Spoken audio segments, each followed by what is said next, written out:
साथीहरू आजको टपिक रहेको छ संयुक्त राष्ट्र सङ्घ सम्बन्धी केही जानकारी विशेष जुन परीक्षामा आइसकेको प्रश्न अनि आउन सक्ने प्रश्न हो। म आज तपाईहरुको अगाडि लिएर आएको छु।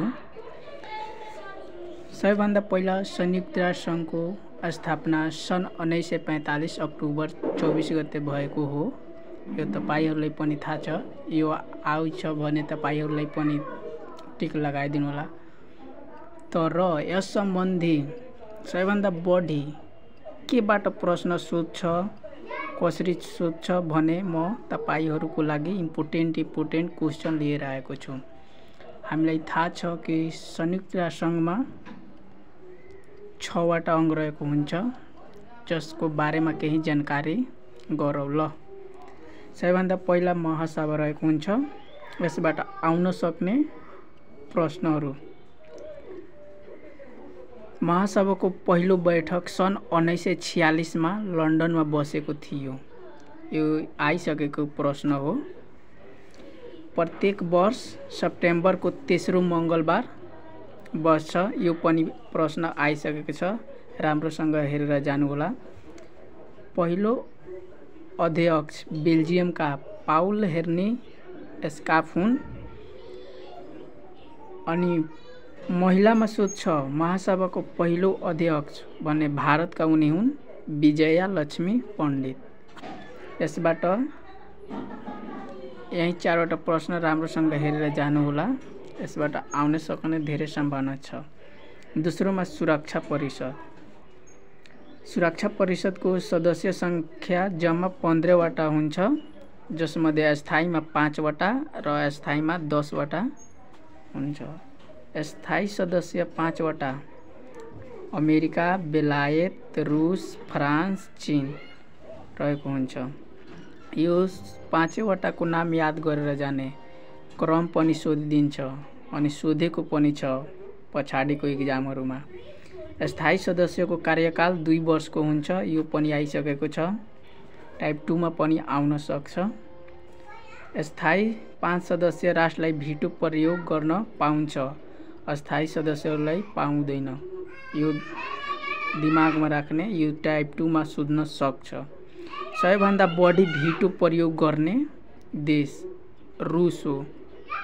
यो धेरैचोटि सोधेको प्रश्न हो।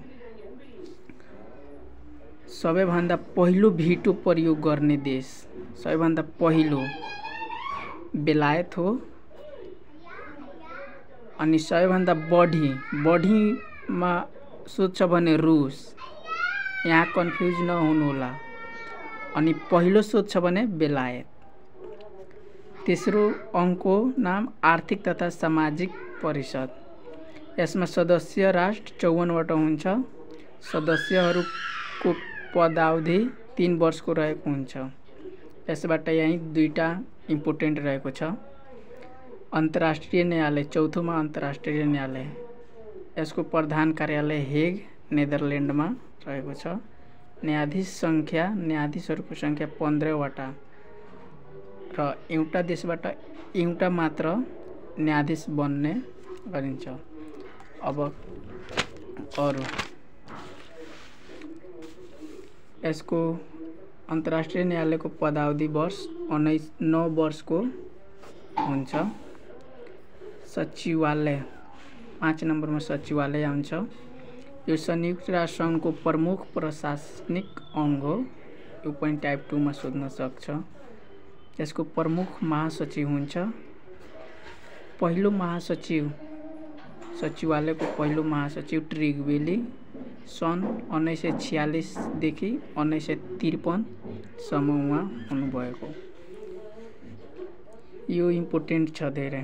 पदमा रहँदा हवाई दुर्घटनामा मृत्यु हुने महासचिव को हुन् त ड्याग हयामरनसोल्ड। उनी स्विडेनका नागरिक थिए। यो धेरैचोटि एक्जाममा सोधिसकेको छ। अन्तिम अङ्ग भनेको जिम्मा जमानी परिषद। हाल यो अहिले निष्क्रिय अवस्थामा छ। यो ख्याल गर्नु होला। पहिलो विशेष संस्था अन्तर्राष्ट्रिय श्रम सङ्गठन हो, जसलाई इङ्ग्लिसमा ILO भन्ने गरिन्छ। यो पनि टाइप 2 मा आउन सक्ने सम्भावना धेरै हुन्छ। अब युएनओ सम्बन्धी नेपालको केही विशेष जानकारी। नेपालले सदस्यताको लागि कहिले निवेदन दिएका थियो त सन् 1949 रञ्जना लिपिमा। यो पनि ख्याल गर्ने, रञ्जना लिपिमा यो सोधिसकेको हो। नेपालले कहिले सदस्यता प्राप्त गर्यो? 1949 मा सदस्यताको लागि निवेदन दियो, तर कहिले सदस्यता प्राप्त गर्यो भने सन् 1945 डिसेम्बर 14 मा। यो पनि आएको प्रश्न हो। नेपालसँग सदस्यता पाउने सार्क राष्ट्र कुन हो भन्ने प्रश्न धेरैचोटि सोधेको। यो श्रीलङ्का हो। महासभामा भाग लिने पहिलो नेपाली को हुन्? महासभामा भाग लिने त चुडा प्रसाद शाह। यो पनि धेरै इम्पोर्टेन्ट छ। अब अर्को, महासभामा कहिलेदेखि भाग लिन सुरु गर्यो त सन् 1956 देखि 11औं महासभा थियो। महासभालाई सम्बोधन गर्ने पहिलो प्रधानमन्त्री को हुन् भने बीपी कोइराला। नेपालको पहिलो स्थायी प्रतिनिधि ऋषिकेश शाह 1959 देखि। नेपालले शान्ति सेना कहिलेदेखि पठाउन सुरु गरे? शान्ति सेना नेपालले कहिलेदेखि पठाउन सुरु गरे भने यो धेरै इम्पोर्टेन्ट छ, 1958 देखि। सुरक्षा परिषदमा नेपाल 2 पटक स्थायी सदस्य भएको छ। यस सम्बन्धी अरू पनि इम्पोर्टेन्ट क्वेसन ल्याउने छु, तपाईहरु कमेन्ट गर्नुहोला। अनि कमेन्ट गर्नुहुन्छ भने म यस सम्बन्धी अरू केही थप जानकारी तपाईहरुसम्म पेश गर्नेछु। अनि तपाईहरुको के सम्बन्धी क्वेसन चाहिन्छ भने कमेन्ट गर्नुहोला।